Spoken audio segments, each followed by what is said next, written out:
Hey everybody, how's it going? Zain Pyarali here with Andrew Hussey from the Indiana Daily Student, wrapping up the Indiana men's basketball victory over Penn State tonight, 110 to 102 in triple overtime. Andrew, I did not see this coming. I know you didn't see this coming. Nobody saw this coming. The longest game in Assembly Hall history.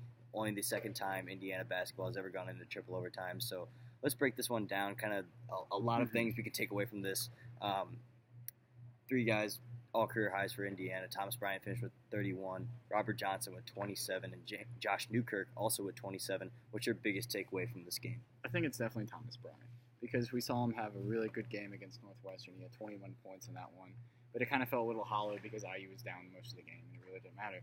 But they pounded it inside to Thomas early and often against Penn State, and Thomas had 8 points in double overtime. So, I mean, Thomas is really coming into his own as the season's progressing, and it's kind of a shame that OG and James are hurt because look at how good Thomas is playing. The team could be really good, but it's come at a great time for IU to see his development like this. Yeah, I think at the same time, you say that it's a shame that James Blackman's out and OG is out for the rest of the season, but would Thomas Bryant be having the same production that he's having right now if those guys were on the floor with him? I think the biggest thing for me is Josh Newkirk coming in here and putting up a career-high 27 points.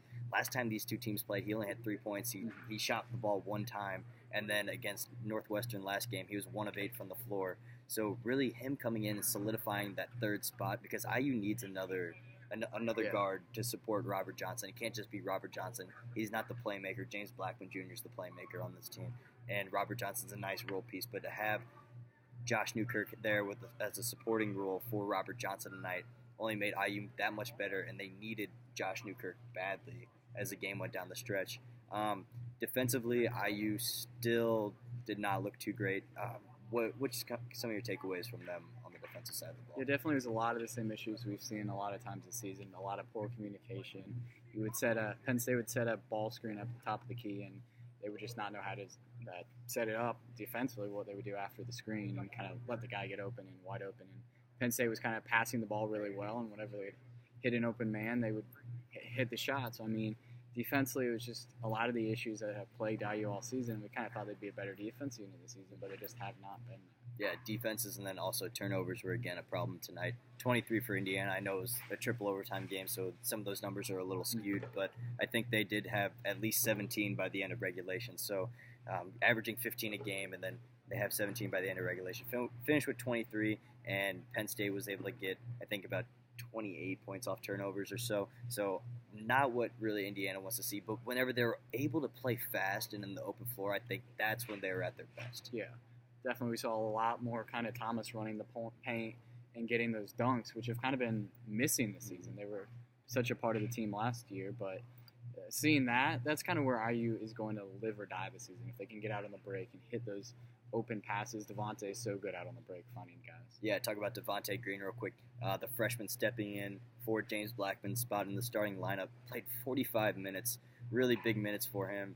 Finished with 10 points, and then I think the most crucial part of the game for him was the steal he had in the end of nearing the middle of triple overtime.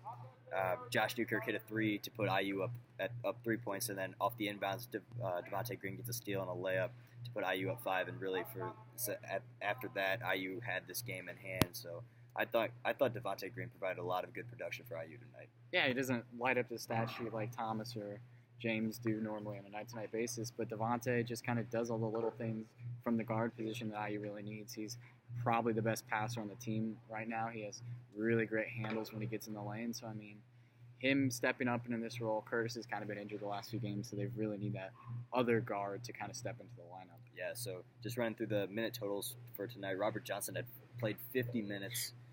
Josh Newkirk, 46 minutes. Thomas Bryant, 44 minutes before he fouled out. And then Devante Green, also 45 minutes. So key Hoosiers playing big minutes. Devante Green's a part of that, and his development will be really good moving forward. I'm interested to see where he takes it. So Indiana will play at Wisconsin on Sunday. They'll have a little bit of time to rest up after this long game.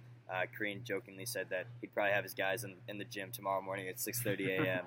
But no, in all seriousness, he said that they'll probably take tomorrow off and then get back at it again on Friday. So it's going to be a tough one at Wisconsin, but it's the Big Ten. Every game's a battle, and that's just how it is. Any final thoughts?